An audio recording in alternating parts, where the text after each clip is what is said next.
గ్రామీణుల దూషణను ఆడి తప్పిన జనుల హీన స్వభావాలను తెలుపుతూ మాట నిలబెట్టుకోవడం విలువను చాటారు.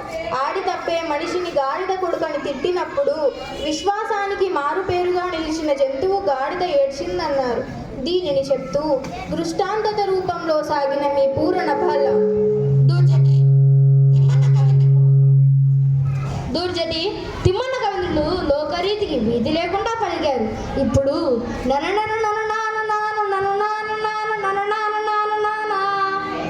అనే సమస్యను మీరు పూరణ చేయండి. ప్రభు అక్షర విన్యాసం తప్ప అర్థం లేని సమస్య ఇచ్చారు.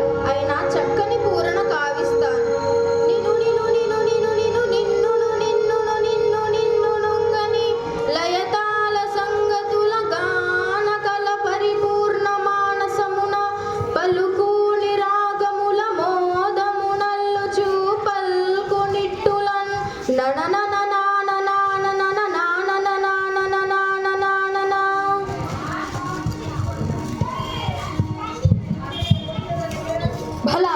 కవి భల శ్రీకాళహస్తీశ్వరుని వరప్రసాదం కవిత్వంగా పొందిన దూర్జటి భువన విజయ కవులను చూచిన జానపదలో మన కవుల కావ్య సాహిత్యాన్ని మన సభ గొప్పతనాన్ని గురించి పొలంలో పనులు చేసుకుంటూ కూడా లయ తాళానికి అనుకూలంగా మిక్కిలి సంతోషంతో కూని రాగాలను అల్లుకునే స్థితి కళ్ళకు కట్టితివి.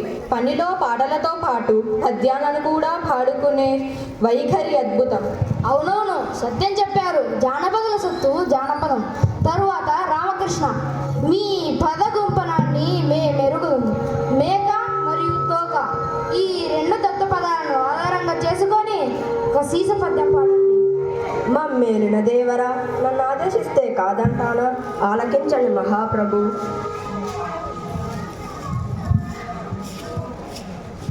మేక తోకకు మేక తోక మేకకు మేక మేక తోకకు తోక తోక మేక మేక తోకకు తోక తోక మేకకు మేక మేక తోకకు తోక తోక మేక మేక తోకకు మేక తోక మేకకు మేక మేక తోకకు తోక తోక మేక మేక తోకకు మేక తోక మేకకు మేక మేక తోకకు తోక తోక మేక మేక తోక తోక తోక తోక తోక మేక మేక తోక తోక తోక తోక తోక మేక మేక తోక తోక తోక తోక తోక మేక మేక తోక తోక తోక తోక తోక మేక. మీరు సామాన్యులు కాదు రామకృష్ణ. ఏమేమి మేకల కాపరి అడవికి మేతకై మేకలు తీసుకుపోతున్నాడా?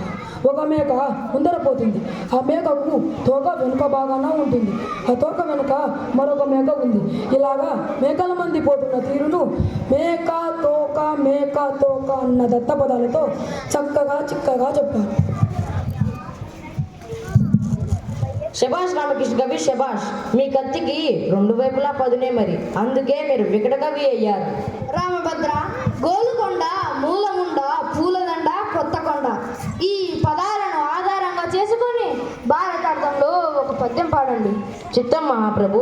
రామ భక్తులైన నాకు భారతార్థం పూరణిచ్చారు. పూరణ చేసేదను. ఓయి కురురాజా, నీ కొడుకు గోలకొండవల నుండు వినుమూలముండదింక బండనమ్మున గెలిపిందు పాండు సుతులు ఊరమునన్ భూలదండ రే కొత్త కొండ. మా ప్రభు ఊరమునన్